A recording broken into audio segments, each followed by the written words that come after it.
Hey, how's it going? Thank you for tuning in for another video. Very glad that you decided to click on this one, and I hope that you're glad to see me as I'm glad to see you.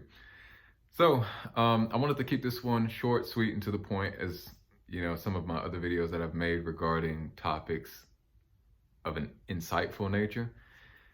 So, what is the insight that we have today? Well, the insight that we have today is about critical thought, original thought, or more precisely, posed in the form of a question, or maybe a statement rather.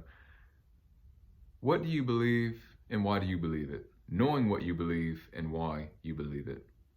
So I've noticed and I've observed, and I'm sure that several of you have, that we live in an era that is overwhelmed by information. Right? You turn on the TV, there's people telling you stuff. You turn on your phone, there's people telling you stuff. You go to work, there's people telling you stuff.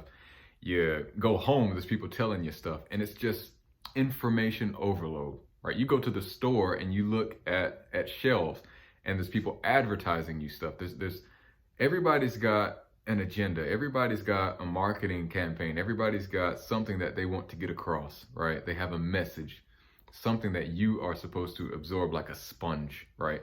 And to an extent, that's not such a bad thing, right? Like, I think that in a sense, we should all be a sponge, absorbing everything that we're exposed to, but at the same time, we have to function a bit like a filter too, right? So that's where critical thought and original thought comes in, because unfortunately, I think that a lot of people are easily swayed or influenced by the things they're exposed to, right? So whether you're raised in something or you're indoctrinated in something or you're educated in something, right?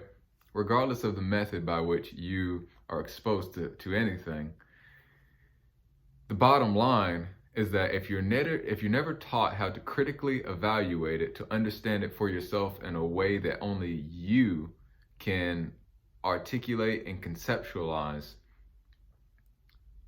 I think that you're in grave danger. I think that we're all in grave danger. And I speak for myself as well, because there are several things, of course, myself, that I don't have an opinion on. And and I don't think that that should be looked upon in a negative light. We live in a world where people think that you should have an opinion on every single topic, and it's just not realistic. I don't know a single person who has an opinion on every single topic, but they would rather pretend that they have an opinion on every single topic for the sake of appearing as though they're smart, they're intelligent, they're insightful, they're wise, right? They would rather pretend like that. But the honest to God truth is that no one has a well thought out, well based opinion on every single topic, okay? Now, it doesn't do any good to emphasize the importance of critical thought or original thought or knowing what one believes and why he or she believes it without discussing to an extent how we go about achieving this. So, unfortunately, I don't think that education, which I'm doing these quotes very intentionally, I don't think that education in the way that it is conceived from a contemporary standpoint really helps us in doing this thing called critical thought. Because education, in the same vein as Einstein would have defined it, and this is a quote based off of him, education is not the mere learning of facts, but the training of the mind to think, right? That education that trains us to think rather than merely learn facts and information, it seems to me, at least from a personal standpoint and from a personal observation, that schools and institutions don't really do a very good job of training us to think critically, right, about everything, things that are presented to us.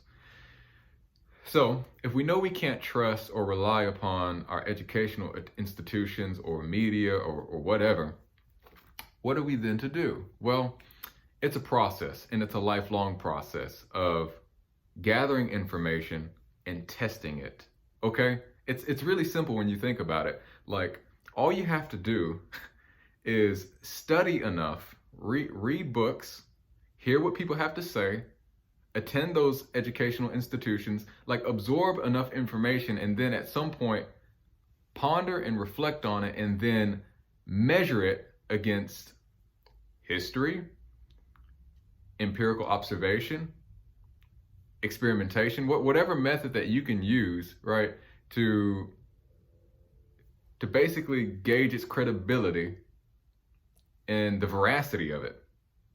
And that's it. That's how you critically think. But it takes loneliness. That's the killer. And I think that's where I lose a lot of people. Is many people think that being lonely is a bad thing, and don't get me wrong, to an extent it is. Okay? And when I say being lonely, I'm just talking about alone time, right? Like I don't think enough of us spend enough alone time in which we're just by ourselves. Like if we're alone, we're watching TV, or we're playing a game, or we're just occupied. We're constantly, sensationalized or stimulated, right? But there's very little time that we have in the modern era, it seems, those of us regular folks, to just simply sit, reflect, ponder, and critically evaluate, right, the world around us and the world that's been presented to us. So that is, in a nutshell, my spiel. The importance of critical thought and how we can achieve it is through loneliness. Now, there's other ways. I'm pretty sure there's far more sophisticated and elaborate opinions and presentations that other people could give. I'm not one of those people. I'm a simple, regular old dude. And if you haven't noticed by now from watching my content, I do not have the best, I guess you could say, the best or strongest opinions on a variety of things, but it is what it is. And if you enjoyed this, I hope you did. Please leave a like, comment. I would love to hear your thoughts, your opinions, critiques, etc. And until next time, see you again soon.